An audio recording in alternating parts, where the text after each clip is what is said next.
할렐루야. 주의 이름으로 여러분들을 환영합니다. 우리 앞뒤 잡으로 인사합시다. 반갑습니다. 반갑습니다. 7교회 강의 16번째 시간입니다. 오늘은 라오디게아 교회 두 번째 파트로 함께 말씀을 나눌 때에 요한계시록 3장 17절부터 주보는 19절에 되어 있는데 18절까지만 우리 함께 나눠보도록 하겠습니다. 우리는 지난 시간에 라오디게아 교회를 향하여 예수님께서 굉장히 준엄한 꾸짖음을 하셨습니다. 예수님은 나는 아멘이며 충성된 증인이고 창조의 근원이라 하셨습니다. 이렇게 말씀을 꺼낸 이유는 그들이 아멘의 삶을 살지 않았기 때문입니다. 확실한 신앙생활, 진실한 신앙생활, 견고한 신앙생활, 그리고 무엇보다도 응답받지 못한 신앙생활을 하였던 겁니다. 더 나아가 충성된 일꾼으로 부름을 받았건만 충성된 일꾼으로 살지 않았습니다. 더 나아가 창조의 근원이신 예수님, 뭐 때문에 예수님 있습니까? 창조의 근원이신 예수님과 관계를 맺기 위해서, 인격적인 관계를 맺기 위해서 신앙생활을 하는 건데 그러지 못했던 겁니다. 그래서 예수님은 질문하는 겁니다. 아멘의 삶을 사느냐? 충성된 증인으로 사느냐? 창조의 근원들인 나와 관계를 맺으며 사느냐? 라고 물어온따를 하신 거예요. 질문을 하신 거예요. 그들은 주님의 그와 같은 질문에 답변을 할 수가 없었을 것입니다. 왜 답변을 하지 못했을까요? 요한계시록 3장 15절의 말씀을 읽어봅니다. 시작. 내가 내 행위를 아노니 내가 즐거워하지 않고 뜨겁지도 아니하노라. 내가 찾은지 뜨겁든지 하기를 원하노라. 그래요. 답변을 할 수 없었던 이유는 지금 자기들이 어떤 상태인지를 몰랐기 때문입니다. 지금 자기의 신앙생활, 교회 생활에 그들은 그냥 만족했던 거예요. 그래서 그들의 상태를 모르고 있었기에 예수님은 그들이 지금 어떤 상태다? 차갑지도 않고 뜨겁지도 않은 상태다 하며 그들의 상태를 가르쳐 주셨습니다. 지난 시간에도 말씀을 나누었지만 라오디게아 지역은 굉장히 풍요로운 지역이었고 성도들은 돈이 많은 부자들이었습니다. 그런데 그 라오디게아 지역에서 한 가지 부족한 게 있었어요. 그게 뭐냐? 물이었습니다. 라오디게아 지역은 물이 부족한 거예요. 그래서 그 지역에 수로를 만들어가지고 온천물을 끌어다가 물을 공급했는데 그 온천물을 끌어다가 물을 공급했을 때 그 물은 식수가 아니라 공업용수로 사용했던 겁니다. 근데 처음에는 물이 어때요? 온천물이니까 뜨뜻하겠죠? 근데 이 지역 수로를 따라오다가 라오디게아 지역에 오면 그 물이 미지근한 거예요. 그 물은 마실 수가 없어요. 독성이 있어서 마시는 순간 복통이 일어나고 설사를 한대요. 지금 예수님께서 이 라오디게아 교회 성도들을 그대로 진단하신 겁니다. 너희들이 차갑지도 않고 뜨겁지도 않다. 마치 물을 끓여다 쓰는, 그 온천물을 끓여다 쓰는 그 상태와 똑같다. 마실 수도 없고 차갑지도 않고 뜨겁지도 않은 어정쩡한 상태라는 겁니다. 그러면 차갑지도 않고 뜨겁지도 않은 그 어정쩡한 상태, 어떤 상태일까요? 오늘 보면 17절에서 예수님은 정확하게 그들의 상태를 이야기합니다. 시작. 내가 말하기를 나는 부자라 부유하여 부족한 것이 없다. 내 공부한 것과 가련한 것과 눈 먹는 것과 별로 얻은 것을 알지 못하는도다. 예수님께서 그들에게 영적인 진단을 내리셨습니다. 라오디게아 교회 성도들은 스스로 나는 부유하다, 풍요롭다, 사는데 지장이 없고 부족함이 없다라고 생각하고 판단했습니다. 그래요. 세상적으로 보니까 그들은 성공한 사람들이었습니다. 하지만 예수님의 시선은 세상적인 성공을 보지 않으셨습니다. 예수님은 그들을 지금 어떻게 보고 계십니까? 곤고하고. 이 말은 삶 속에서 무언가 큰 갈등이 있다는 거예요. 겉으로 봤을 때는 풍요롭게 살지만 그들의 삶은 무언가의 갈등으로 인하여 공고한 삶을 사는 거예요. 그 갈등이 인간적인 갈등이 있을 수 있고 사회적인 갈등이 있을 수 있고 가정적인 갈등이 있을 수 있어요. 그런데 이것을 그들은 풀지 못하는 거예요. 나는 그저 외형적으로는 풍요롭게 사는데 내 안에 수많은 관계적인 갈등으로 인해서 굉장히 압박감을 가지고 사는데 스트레스를 받으면서 살고 있는데 이들은 이것이 신앙생활을 제대로 하지 못해서 생긴 그러한 것인지를 파악하지 못했던 거예요. 그들은 가련했어요. 이게 뭐냐? 참하고 불쌍한 거예요. 지진이 일어났어요. 요즘 지진이 많이 일어나죠. 지진이 일어나가지고 막 사람들이 죽고 건물에 깔리고 다치고 살던 보금자리가 다 이렇게 허물어졌을 때 망연자실한 사람들 얼굴과 그 표정들을 기억나시죠? 그런 모습이라는 거예요. 가련한 거예요. 완전히 비참한 모습이라는 거예요. 더 나아가 그들을 가난하다고 표현하시고 눈이 멀었다라고, 심지어 옷이 홀딱 벗겨진 창피한 상태에 벌거벗은 모습으로 보고 계시다는 겁니다. 예수님은 그들의 중심을 정확하게 보셨어요. 하나도 부족함이 없다, 난 풍요롭게 산다, 잘 먹고 잘 산다라고 생각하고 있지만 그들의 실상, 그들의 중심, 삶의 가운데에 들여다보니 이렇게 힘들게 살고 있었던 겁니다. 그들은 예수님을 안다고 하면서도 영적으로 빈곤한 삶을 살았습니다. 참 진리를 곁에 두고도 진리를 가까이 하지 않았습니다. 영적인 장님이었기 때문입니다. 그래서 그들은 그들의 삶이 이렇게 비참하다는 것을 영적 장님이자 문둥병자였기 때문에 느끼지 못하고 육체적인 만족으로만 스스로 자족하며 살았던 것입니다. 라오디게아 교회 성도들의 상태는 과거 서머나 교회 성도들을 칭찬하신 그것과는 너무나도 대조적이었습니다. 서머나 교회 성도들은 믿음을 지키기 위해서 스스로 궁핍함을 선택했건만 그들은 실상이 어땠습니까? 풍요롭다, 부요롭다라고 주님이 칭찬하셨습니다. 하지만 라오디게아 성도들은 풍요로운 삶을 살고 있다라고 생각하지만 가장 가난하고 궁핍한 삶을 살고 있었던 겁니다. 내 공고한 것과 가련한 것과 가난한 것과 늙은 것과 벌거벗은 것을 알지 못하는도다. 예수님께서 생각하시는 이 세상에서 가장 불쌍한 사람은 주님의 초청을 받고서도 그 가치를 알지 못하고 적당하게 대충 믿는 사람들입니다.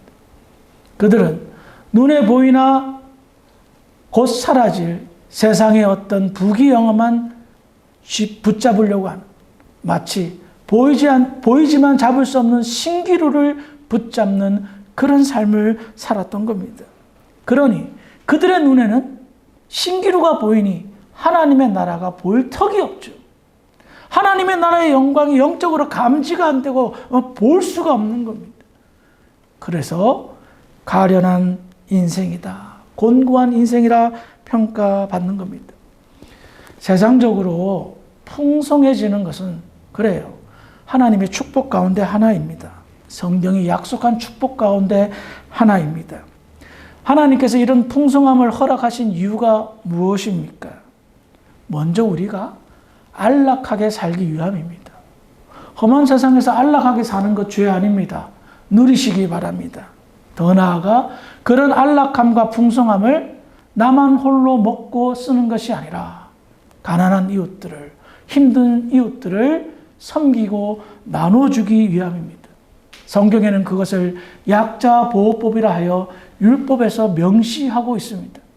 이스라엘 공동체는 혼자만 잘 먹고 잘 사는 공동체가 아니라 가난하고 힘든 사람을 나눠주는 그런 사랑 공동체로 하나님이 원하시고 세우셨던 겁니다. 그래서 그와 같은 안락함을 누림과 동시에 나눠주는 삶, 함께 누리는 삶이 하나님의 은혜였던 겁니다. 그런데 라오디게아 교회 성도들은 자기에게 허락된 풍성함을 누리지 못했습니다. 어떻게 할 줄 몰랐습니다. 그래서 겉은 풍성하나 실제적으로는 궁핍한 삶을 살고 있다라고 예수님이 그렇게 지적을 한 겁니다. 이런 말 있잖아요. 나는 마음 부자다. 그렇죠? 근데 마음이 부자인 사람이 없어요. 마음이 너무너무 가난한 사람이 많아요. 왜 그럴까요? 믿음으로 말씀을 가까이 하지 못했기 때문에, 그 풍성한 비밀을 깨닫지 못하기 때문에 마음이 가난하게 산다는 겁니다. 물론 마음이 부자라고 살아가는 것을 정당화시킬 수는 없습니다. 그 안에 게으름이, 나태함이 있다는 잘못된 표현입니다. 하지만 열심과 수고를 아끼지 않으면서도 마음이 부자른 삶은 우리의 삶을 풍성하게 하고 내 이웃의 삶을 함께 풍성하게 해서 즐거운 사랑 공동체, 행복한 사랑 공동체로 나아갈 수 있다는 겁니다. 그래서 라오디게아 교회 성도들은 부산말로 지삐 몰라. 자기만 아는 거예요. 지만 아는 거예요. 그래서 호된 꾸지람을 받았던 겁니다. 이에 같이 미지근한 신앙생활을 하는 그들에게 주님은 크게 세 가지 권면을 합니다. 요한계시록 3장 18절을 읽어보겠습니다. 시작.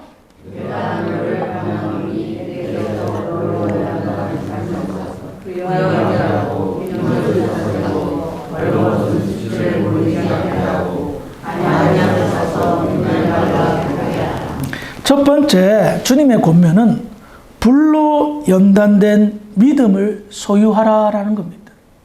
이해를 돕기 위해서 베드로전서 1장 7절도 읽어보겠습니다. 시작.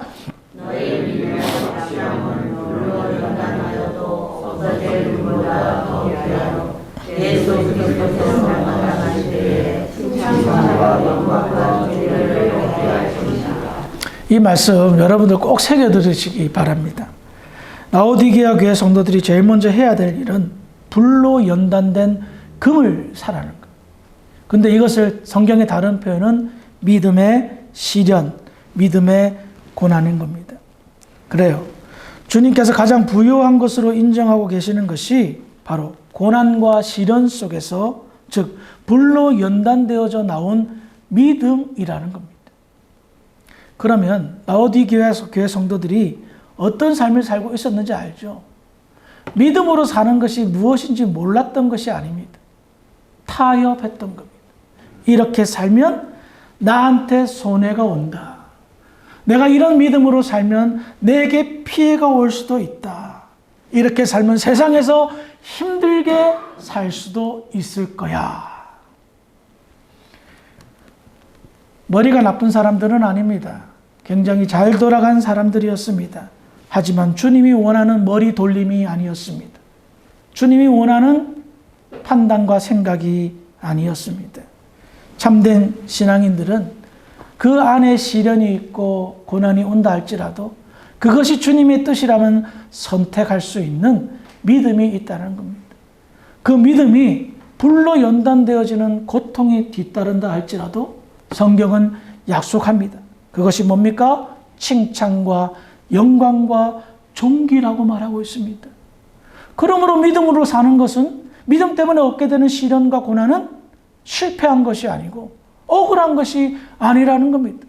엄청난 보상이 뒤따르고 있다는 것을 성경은 약속하고 있습니다. 잔뜩 머리 굴렸어요. 이리 빼고 저리 빼고 타협했습니다. 그래서 세상에서 풍요롭게 살았습니다. 손해보지 않았습니다. 한데 하나님의 나라에서는 다 계산하고 있는 거예요. 너의 영광을 뺏어버리겠다. 너의 존귀함을 뺏어버리겠다. 네가 받을 칭찬을 다른 사람에게 넘겨버리겠다. 왜? 적당히 머리 굴리면서 적당히 타협하며 신앙생활 한다라고 했기 때문에 내가 받을 영광을, 내가 받을 칭찬을, 내가 받을 존귀를 누군가에게 빼앗긴다. 얼마나 가슴 아프겠습니까? 신실하신 주님을 믿고 의지하는 가운데 불로 연단된 시련을 이겨낸다면 성경은 그런 약속을 하고 있다는 겁니다. 그래서 너 이제부터 네 신앙생활 하는 거 좀 타협하지 말자. 그 앞에 불로 연단된 시련이 있다 할지라도 믿음으로 한번 살아봐라. 그래야 산다. 라오디게아 성도들 믿음으로 살지 않았다는 반증입니다. 세상이 주는 즐거움과 안일함 속에서 나태하고 게으른 신앙생활을 하였던 겁니다. 우리가 알아야 될 것이 있습니다. 믿음으로 산다는 게 대체 뭐냐? 믿음이란 크게 두 종류의 믿음이 있습니다. 첫 번째는 예수를 믿는 믿음입니다. 그런데 예수를 믿는 믿음은 제가 배운 개혁신학에서는 어떻게 가르치냐? 내가 믿어서 믿는 게 아닙니다. 하나님께서 믿음을 허락하시고 그러므로 말미암아 영의 눈이 떠져서 그러므로 말미암아 내가 예수를 주로 고백하는 그 믿음. 구원의 믿음입니다. 그러면 이것으로 끝납니까, 믿음이? 아니죠. 그렇게 해서 영적으로 눈이 떠졌다면, 믿음의 생활이 눈이 떠졌다면 이제부터 믿음은 신앙생활을 하면서 얻게 되는 믿음입니다. 굉장히 많은 뽀소가 있을 거예요. 함정이 있을 거예요. 와, 이거 어떡하지? 건너야 돼, 말아야 돼? 그런데 믿음은 건너기를 요구합니다. 건너야죠. 뽀소에 구렁텅이에 빠져도 말입니다. 문제는 우리가 오늘날 신앙생활을 잘 하지 못하는 성도들의 모습을 보면 예수 믿음을 믿는다는 그 믿음에 멈춰 있는 거예요. 저는 그 믿음조차 의심스럽습니다. 어떻게 하나님의 아들을 믿는 그 놀라운 믿음을 체험했는데 이렇게 시시하게 신앙생활을 할 수 있단 말입니까? 어떻게 영광의 하나님의 나라를 바라보았는데 어떻게 이렇게 어정쩡한 신앙생활을 할 수가 있냔 말입니까? 그래서 저는 그 믿음을 의심한단 말입니다. 그래요. 믿음 생활 하다 보면 시험이 들 때가 있어요. 잘한다고 했는데도 좀 힘들 때가 있어요.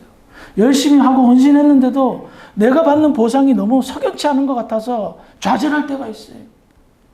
그래요. 그래프는 그래요. 항상 꼬불딱 올라갔다 내려갔다 올라갔다 올라갔다 내려갔다. 저도 그렇습니다. 저라고 시험에 안 들겠습니까? 저라고 유혹에 안 빠지겠습니까? 저라고 낙심하지 않겠습니까? 여러분들보다 더 수만 번 합니다. 그런데 내려놓을 수가 없습니다. 왜? 내가 받은 은혜가 너무나도 강렬하기 때문입니다. 하나님의 나라의 실존을 체험했기 때문입니다. 예수의 음성을 들었기 때문입니다. 이 시간 주님께서 임재하시는 성령의 충만함을 느끼기 때문입니다.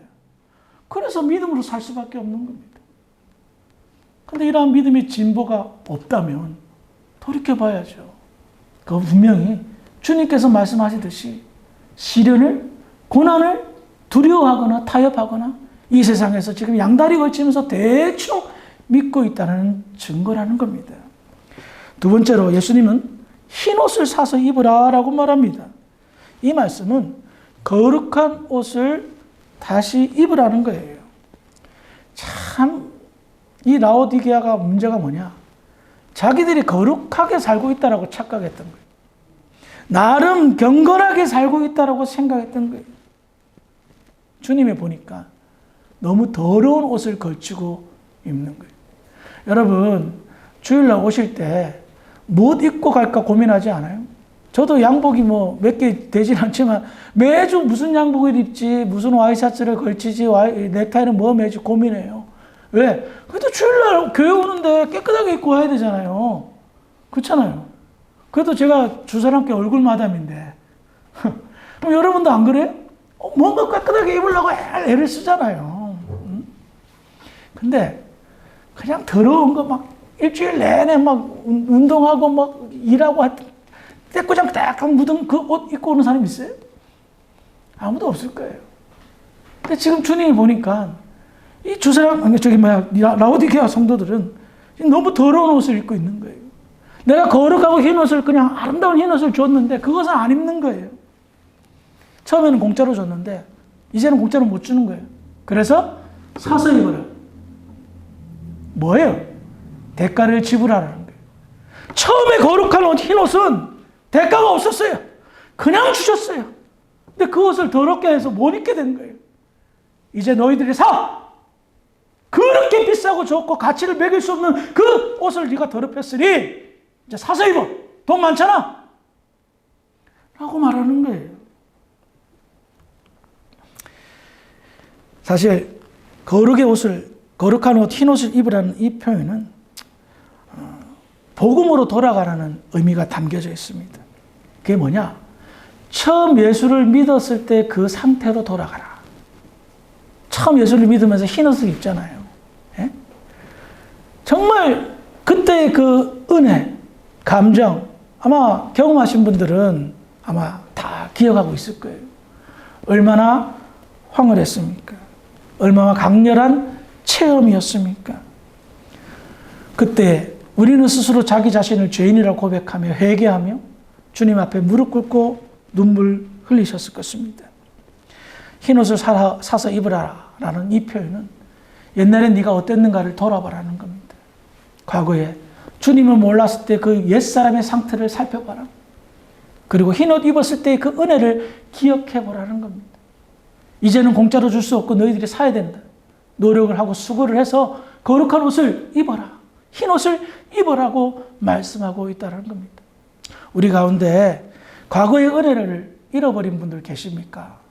그러면 한 번 더 생각해 보시기 바랍니다. 그때 좋았던 때, 아무것도 없는 상황인데도 행복했던 때를 다시 한번 상기시켜 보시기 바랍니다. 그러면 하나님의 은혜로 흰옷을 입게 되는 회복의 역사가 나타날 줄 믿으시기 바랍니다. 세 번째로 안약을 사서 발라라 라고 말합니다. 이 표현은 딱 봐도 느끼죠. 당시 라오디게아 지역에서는 유명한 그 안과 병원이 있었답니다. 다른 지역에서 눈 치료를 하기 위해서 이 병원을 찾을 정도로 유명한 병원이 있었대요. 주님은 맞춤형 교육을 하시는 것 같습니다. 눈병이 나면 안약을 발라야 되지. 그래. 안약을 바르는 건 뭐냐? 그들이 영적인 눈이 문제가 생겼다는 것을 말합니다. 영적으로 어두워지면 어떨까요? 분별력과 판단력이 흐려집니다.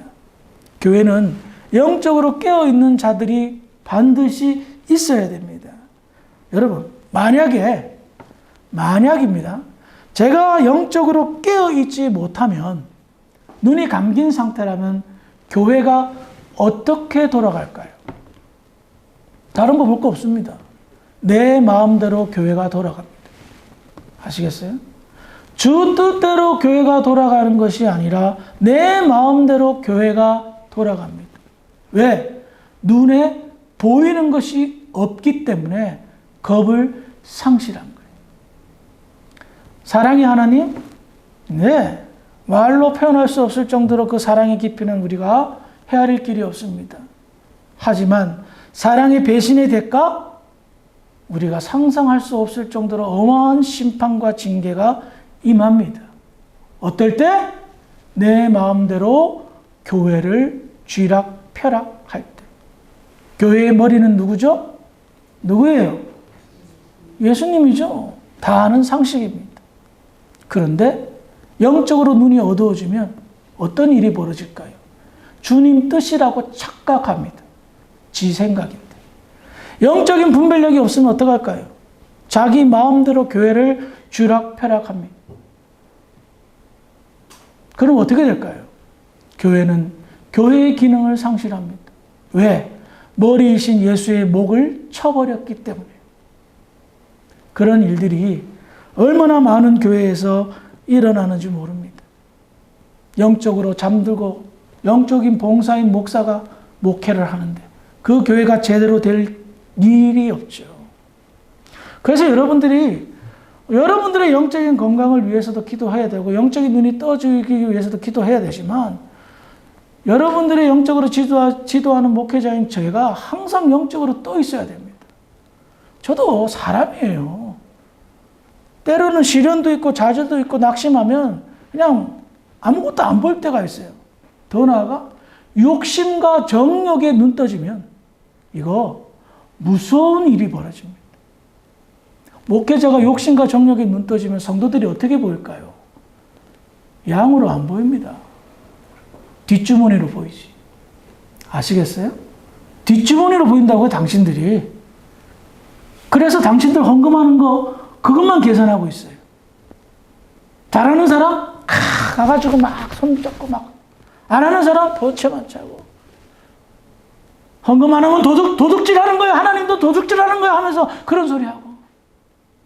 그래서 성도들 협박해서 헌금 많이 하게 하고. 그게 무슨 교회입니까? 그게 무슨 목사입니까? 사꾼이죠? 그걸 사꾼이라고 하는 거예요. 왜 이렇게 버리실까요? 영적인 눈이 감겨져서 정욕과 욕심에 사로잡혀 버리는 거예요.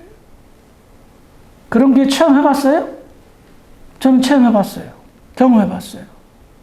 얼마나 많이 울었는지 몰라요. 제가 부교육자로 있던 교회에서 그런 일이 벌어졌어요. 제 심장이 비수로 꼽는 듯한 느낌을 받았어요. 그러니 보세요. 그런 사람들이 처음부터 그러려고 그랬겠어요? 아니요. 영적으로 감겨져 있으니까 분별을 못하는 거예요. 하나님 두려운 줄 모르는 거예요. 주님의 헌금을 지 마음대로 사용한다? 하나님 살아계시고 두려운 걸 전혀 모르는 거예요. 나중에 정말 무서운 일을 겪을 거예요. 지금은 좋을지 몰라. 안 보이고 안 들키니까. 그러나 제가 장담합니다. 교회를 그런 식으로 망가뜨리면 하나님께서 작정하시고 가만히 두지 않는다는 겁니다. 그래요. 이 영적으로 좋은 안약을, 눈에 좋은 안약을 바르게 되면 어떻게 될까요? 눈이 떠집니다. 그리고 주님을 제대로 보게 됩니다. 주님을 제대로 보게 되면 비로소 영의 눈이 떠져서 바른 신앙생활을 할 수가 있다는 겁니다.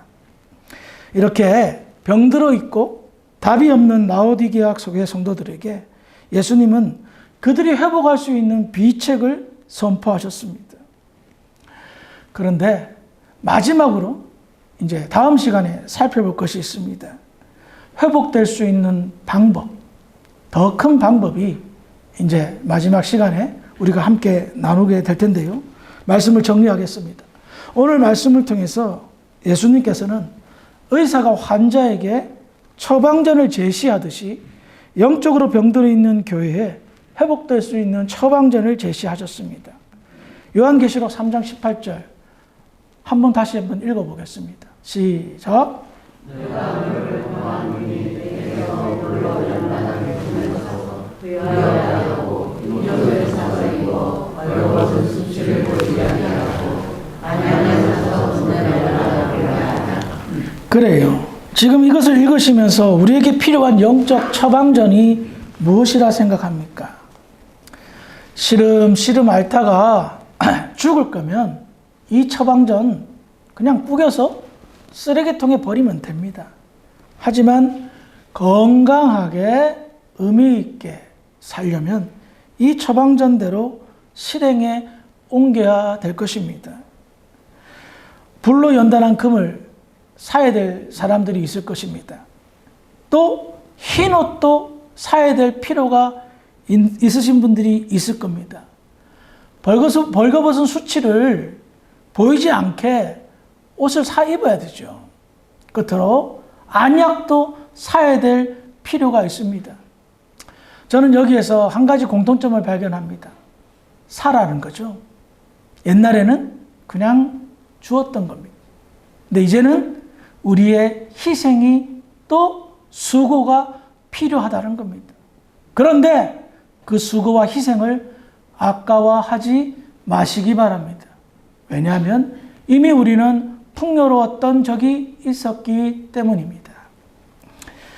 교회의 건강을 좀 생각했으면 좋겠습니다. 혹여나 우리가 라오디게아 교회 같은 그런 상태가 하나라도 있다라면 경각심을 가졌으면 좋겠습니다. 그것마저 없다면 우리 교회는 답이 없는 교회이기 때문입니다. 그러므로 주님께서 핏값으로 세우신 이 주사랑교회가 아름답게 부흥하고 성장하기 위해 여러분들의 믿음을 스스로 점검해 보시고 조금 더 나은 믿음의 삶, 믿음의 승리가 저와 여러분들의 승리가 되기를 주의 이름으로 축원합니다. 기도하시겠습니다. 하나님 아버지 은혜를 감사합니다. 오늘 라오디게아 교회 두 번째로 살펴보면서 주님의 영적 처방전이 무엇인가를 함께 나누었습니다. 아버지, 많은 교회가 이와 같은 병을 앓고 있습니다. 우리 교회 경각심을 가지고 주님이 기뻐하는, 그래서 주님의 칭찬이 마르지 않는 그런 주사랑교회가 될 수 있도록 인도하여 주시옵소서. 감사하며 예수님의 이름으로 기도합니다.